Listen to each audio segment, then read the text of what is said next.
Top of the evening to you, day 67 of At Home Fitness with Coach A. It is Thursday, May 21st.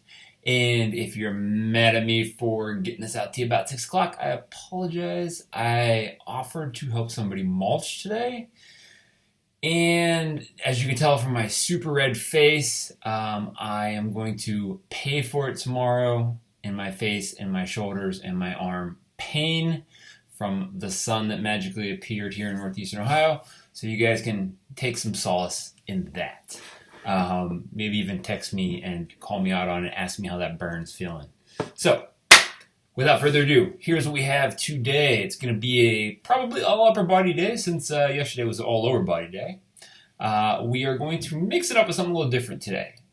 Well, technically we're going to do something that's pretty much the same, a retest, and then we're going to do something that's a little different. So the beginning is going to be a repeat strength upper body from day number 2. So that would be, 65 days ago. Be interesting to see what happens. And then we're going to do some general single hinge lifting in the workout combined with some short runs. It's going to be max effort reps on everything, which is going to be a little different for these movements. What I want you guys to remember with these movements is once they start to get sloppy, max effort. All right. For example, we're going to be doing a lateral raise. If that turns into this or anything along those lines, cut it off, call that your reps, move on from there. All right. Stay tuned. I'll go through the strength and the workout and the modifications at the end.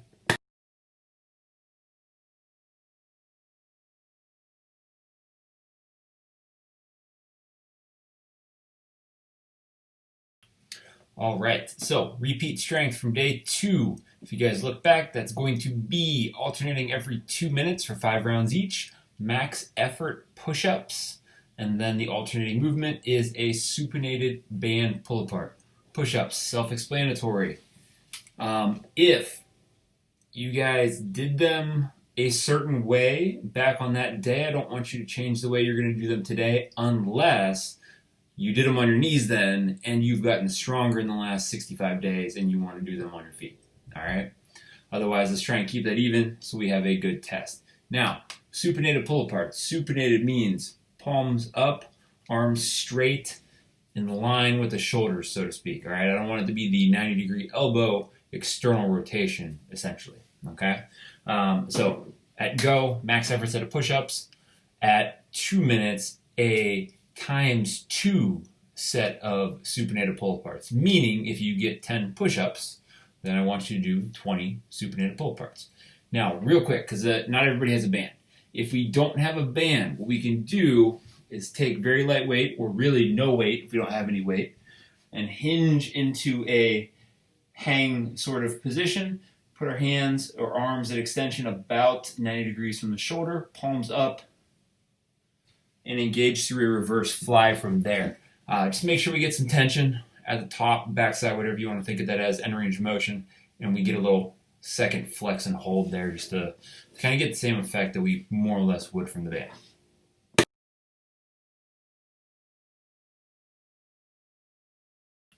All right, so here is your unique workout. 3 rounds.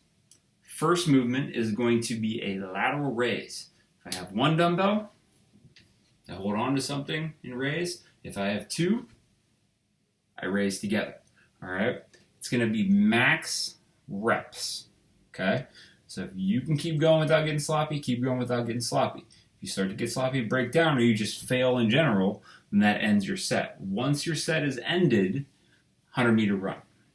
Once you get back, we're going to do max effort again, this time a dumbbell curl. All right. So again, if we have 1, we can do a max effort set on one side and then switch to another. Repeat the same reps. So if you guys, kind of like we talk about sometimes with the single arm movements, if this is my weak arm, I'm doing that arm first, and then I'm equaling out those reps. All right. If we have both, we can alternate or we can do them together. That's really a personal preference, up to you. Now, supinated grip, flat grip, pronated grip. All right, they all work slightly different muscles. You're going to get a higher bicep, more fulfilled bicep as well as the forearm there, and you're going to get a lower bicep with more forearm there. So it's kind of up to you. I would prefer that you pick the one that you can do the most reps on, so the one you're strongest at, because we're not necessarily trying to target specific muscle groups in this as much as we're just trying to get the action of that curl, and I want a high rep set. Okay, so max effort, bam, out for that 100-meter run. We get back in, skull crusher. So I'm going to demonstrate here. It'll be a lot easier for you guys to see. I want you to pretend like the wall is the floor. Okay? Arm straight up from the shoulder, if not back. All right? So if I'm laying on the ground right here, it's either straight or it's up. It's not down so that when I lower it, I'm dropping it to the shoulder. I want it to be either lower to the top of the shoulder or lower above the top of the shoulder for the flex through from there. All right, and then just like when we talk about the single arm stuff, pick the weak side, do that side first, then do the other side unless we have two, in which case we're here. Now, you might be asking, well, what if I only have a kettlebell? Well, if it is a light kettlebell, you could always hold it on end. Same thing with the curls. If it's a heavy kettlebell, you only have, well, technically a barbell. You can pick whatever weight you want. But if you only have a heavy kettlebell or heavy dumbbell, we can do both of these in terms of the curl and tricep extension with both hands on the weight. Okay? Obviously, for the lateral raise, that's a little different. We'll talk about some of those modifications at the end. So, to reiterate, max reps, lateral raise, 100-meter run. Max reps, dumbbell curl, 100-meter run. Max reps, skull crusher, 100-meter run, 3 rounds. If you want to go really fast, keep the intensity up and push yourself, that's fine. But the score is reps. Total reps, 3 movements, 3 rounds.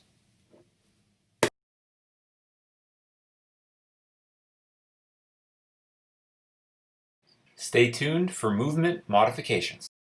All right, guys, we talked about a lot of the modifications for the skull crusher or for the curl. A lot of those are self-explanatory. If we have a bar, bilateral movement, we can do the curl there. You can always do the overhand curl if you want, the pronated grip.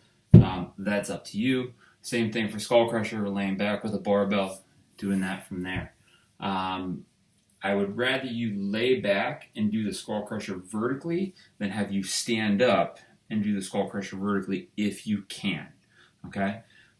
When it comes to some of the other things we might have, if we have a band, we can still accomplish these. I'm going to take the band, I'm going to loop it under my foot or feet and curl from there. I can also do both at the same time. Same thing with the tricep. I can anchor it onto something and I can do an extension, or I can simply hook it onto my heel and in this scenario do an overhead skull crusher. Now, I said I wanted to see something horizontal, so to speak, instead of vertical. So I would rather see you, if possible, attach this to something and even do a single arm tricep extension pushing away from that anchor. Okay?